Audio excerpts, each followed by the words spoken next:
ನಾವು real estate ಅವರಲ್ಲ. ನಾವು ರೈತರ ಮಕ್ಕಳು. ಏನಲ್ಲಿ ಬಿಡದಿಲ್ಲಿದೆ ಅದೇ ಪರಿಸ್ಥಿತಿ ಇಲ್ಲಿನೂ ಕೂಡ ಇದೆ. ನಮಗೆ ರೈತರಂದ ಮೇಲೆ ಎಲ್ಲರೂ ಒಬ್ಬರೇ, ಒಂದೇ.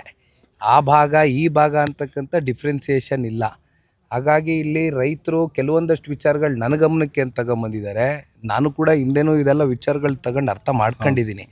ಹಾಗಾಗಿ ಇಲ್ಲಿ ಗೂಳೆ ಹೋಗ್ತಕ್ಕಂಥದ್ದಕ್ಕೆ ಇವತ್ತು ಉದ್ಯೋಗ ಖಾತ್ರಿ ಬಗ್ಗೆ ಮಾತಾಡ್ತಾಯಿದ್ರು. ಅದು 200 ದಿನಕ್ಕೆ ಏರಿಕೆ ಮಾಡಬೇಕು, 600 ರೂಪಾಯಿ ಒಂದು ದಿವಸಕ್ಕೆ ಅದನ್ನು ದಿನಗೂಲಿಯನ್ನು ಕೊಡಬೇಕು ಅಂತಕ್ಕಂಥದ್ದು ಹಲವಾರು ಬೇಡಿಕೆಗಳು ಇವತ್ತು ಇಲ್ಲಿ ಬರೆದಿಟ್ಟಿದ್ದಾರೆ ಈ ಪತ್ರದಲ್ಲಿ. ಇದನ್ನು ಸನ್ಮಾನ್ಯ ಕುಮಾರಣ್ಣ ಅವರ ಗಮನಕ್ಕೆ ತಗೊಂಡು ಬರ್ತೇವೆ. ಅಂತಿಮವಾಗಿ ರೈತರ ಜೊತೆನಲ್ಲಿ ಅದು ಯಾವುದೇ ಭಾಗ ಇರಲಿ, ಅದು ಕಿತ್ತೂರು ಕರ್ನಾಟಕ ಇರಲಿ, ಕಲ್ಯಾಣ ಕರ್ನಾಟಕ ಇರಲಿ, ಮಧ್ಯ ಕರ್ನಾಟಕ ಇರಲಿ, ಹಳೆ ಮೈಸೂರು ಇರಲಿ, ಉತ್ತರ ಕನ್ನಡ ಇರಲಿ, ಜನತಾದಳ ಪಕ್ಷ ಬದ್ಧ ರೈತರ ಜೊತೆ ಗಟ್ಟಿಯಾಗಿ ನಿಂತ್ಕೊತೇವೆ. ಈಗ ಎಂ ಬಿ ಪಾಟೀಲ್ ಹೇಳಿದ್ರು ಇಲ್ಲ 600 ಎಕರೆ ಇದೆ ಅಂತ ಹೇಳಿ ನಿಮ್ಮ ತಾಯಿಯವ್ರ ಹೆಸರನ್ನ ಅಲ್ಲೇನೇ ಇದೆ, ಅದಕ್ಕೆ ಅವ್ರು ರೀತಿ ಮಾಡ್ತಾರೆ. 600 ಎಕರೆ 600 ಎಕರೆ ಜಮೀನಿದೆ, ಅವ್ರದೇ ಸ್ವಂತಕ್ಕೆ ಇದೆ ಅಂತ ಹೇಳಿದ್ರು.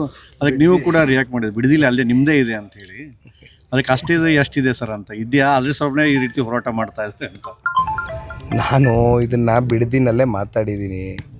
ಬಹುಶಃ ಅವ್ರು ಕೊಟ್ಟಂಥ ಹೇಳಿಕೆಗೆ ಇಲ್ಲ ನನಗೆ ಮಾಹಿತಿ ಕೊರತೆ ಇತ್ತು, ನನಗೆ ವಿಷಾದ ವ್ಯಕ್ತಪಡಿಸ್ತೀನಿ ಅಂತ ಅವರು ಕೂಡ ಹೇಳಿದ್ದಾರೆ. ಹಾಗಾಗಿ ಈಗ ಅವ್ರ ಮೇಲೆ ಮತ್ತೆ ನಾನು ಚರ್ಚೆ ಮಾಡ್ತಕ್ಕಂಥದ್ದು ಸೂಕ್ತ ಅಲ್ಲ. ಅಲ್ಲಿ ನಮ್ಮದು ನಮ್ಮ ತಾಯಿದು ಎಷ್ಟು ಎಕರೆ ಜಮೀನಿದೆ, ಅದು ಕೃಷಿ ಭೂಮಿಯಾಗಿ ಎಷ್ಟು ವರ್ಷದಿಂದ ನಾವು ಅಲ್ಲಿ ಕೃಷಿ ಮಾಡ್ಕೊಂಡು ಬಂದಿದ್ದೀವಿ ಅಂತಕ್ಕಂಥದ್ದು ಅಲ್ಲಿರ್ತಕ್ಕಂಥ ಜನಗಳಿಗೆ ಗೊತ್ತಿದೆ.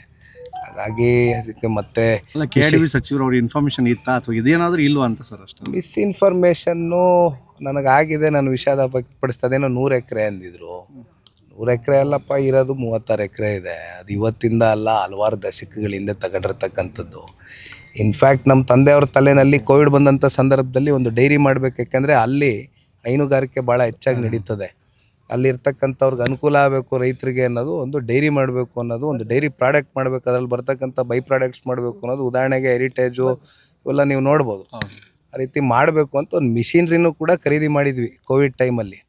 ತದನಂತರ ರಾಜಕೀಯದ ಒತ್ತಡಗಳು ಮಾಡೋಕ್ಕಾಗಿಲ್ಲ. ಅದು ಬಿಟ್ಟರೆ ಅಲ್ಲಿ ಯಾವುದು ಏನು ಕಮರ್ಷಿಯಲ್ ಕಟ್ಟಡ ಕಟ್ಟಿಲ್ಲ, ಯಾವುದು ಲೇಔಟ್ ಮಾಡಿಲ್ಲ. ನಾವು ರಿಯಲ್ ಎಸ್ಟೇಟ್ ಅವರಲ್ಲ. ನಾವು ರೈತರ ಮಕ್ಕಳು. Thank you sir.